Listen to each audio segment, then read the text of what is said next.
Hello everyone, and welcome back to another episode of Liv's Thoughts. Today we have a little bit more of a serious kind of video topic and just kind of emotional, so if I cry at all today, I'm sorry.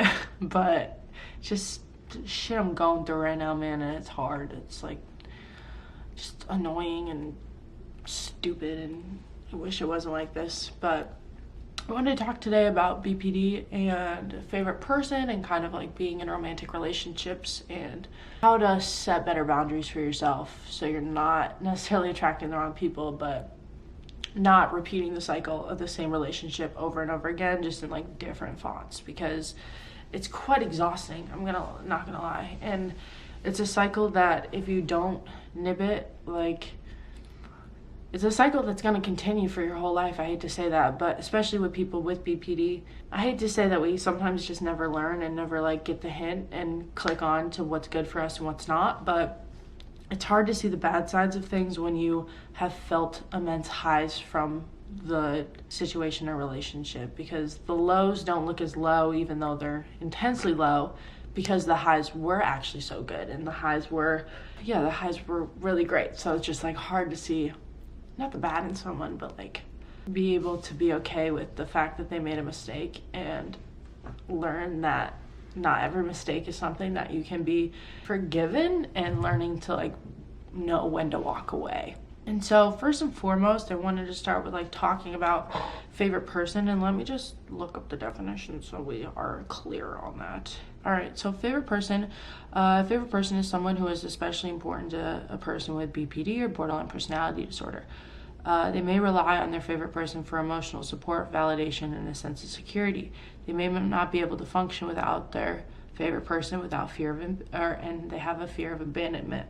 This comes with idolization, devaluation, unrealistic expectations, all encompassing. The relationship just feels like it's everything about your life, I would say, and just extreme kind of jealousy and controlling behaviors on one side, but not reciprocated to the other.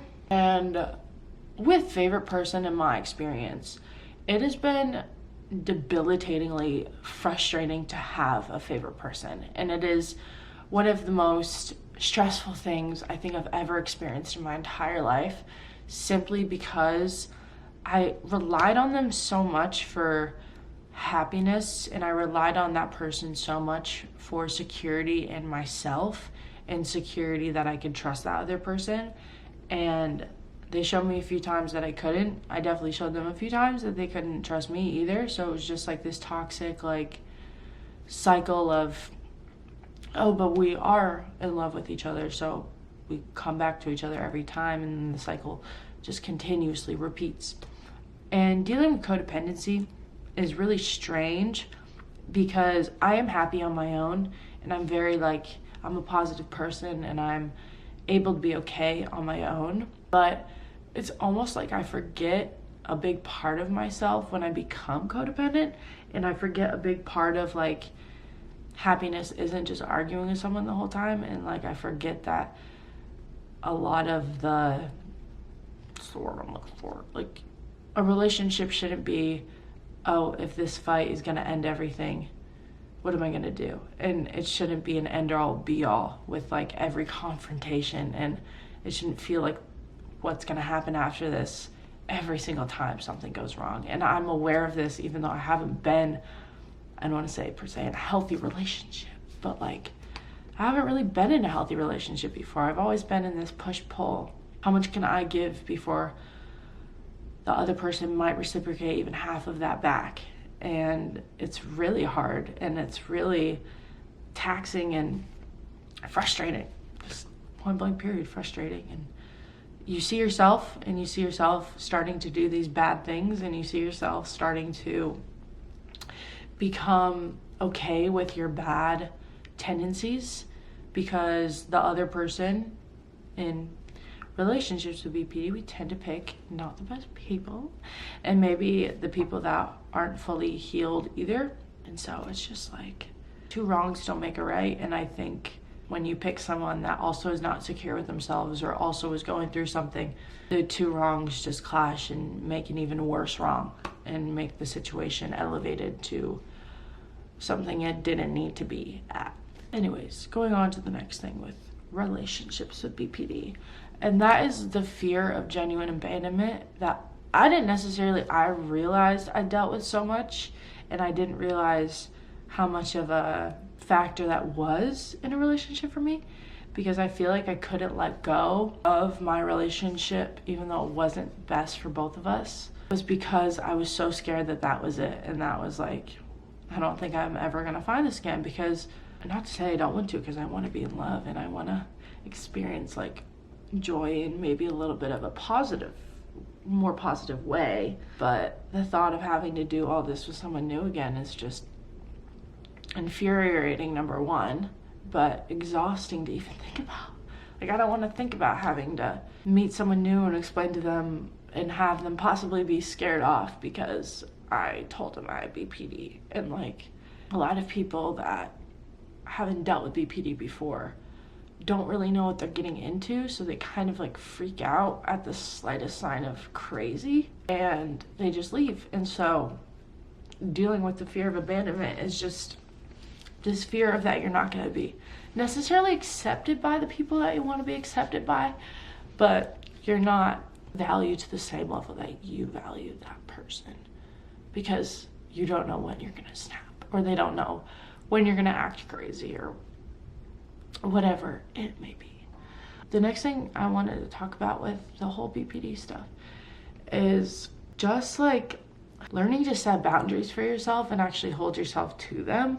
Because a lot of people with BPD get into relationships with super narcissistic people or super kind of controlling, manipulative people. And I think because a lot of people that have BPD are more on the empath side and more tend to see the better in things rather than always the worst, and you see that this person is a hurt human being and you want to help them and you want them to like feel better, but you're not always going to be the answer for that. And understanding when to say no and like walk away from it, I think is really important to learn, and it's something that I'm fully struggling with. It's really, really difficult. It's really difficult.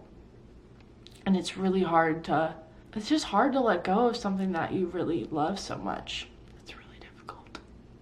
But at the end of the day, I know it's going to be worth it, because I'm going to focus on myself and I'm going to be able to like be not as insecure with myself and find dependency of happiness and security on my own, I guess. I just want to be able to love in my own way without feeling like overdoing it or smothering the other person. And I want to I feel like Trisha Paytas right now crying on her floor, dude. What the fuck? But yeah, I just want to have the love I put out reciprocated for fucking once. And I feel like I just smother the person that I'm with, because I feel like I have a lot of love to give for people. I don't know how to properly express it sometimes, so it can come off controlling, it can come off crazy. I don't fucking know. And I'm just tired of picking the wrong people for myself, and I need to work on my boundaries before I get into another relationship again, because what the fuck, dude? Shit threw me for a fucking loop. But I'm ready to fucking let go of this and be happy on my own, because I deserve it, and everyone deserves to be happy, and everyone deserves to be in love and have a family if they want.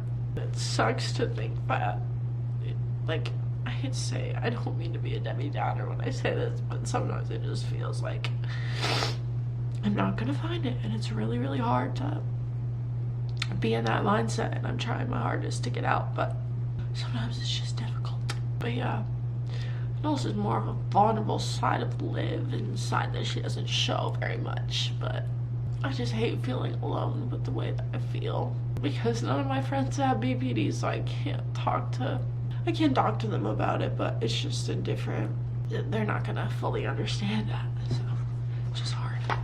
But yeah, that's pretty much all. Alright, peace, love, and happiness, as always. You're worthy of love, even if you do shitty things sometimes. I'll talk to you later. peace, love, and happiness again. All right, bye.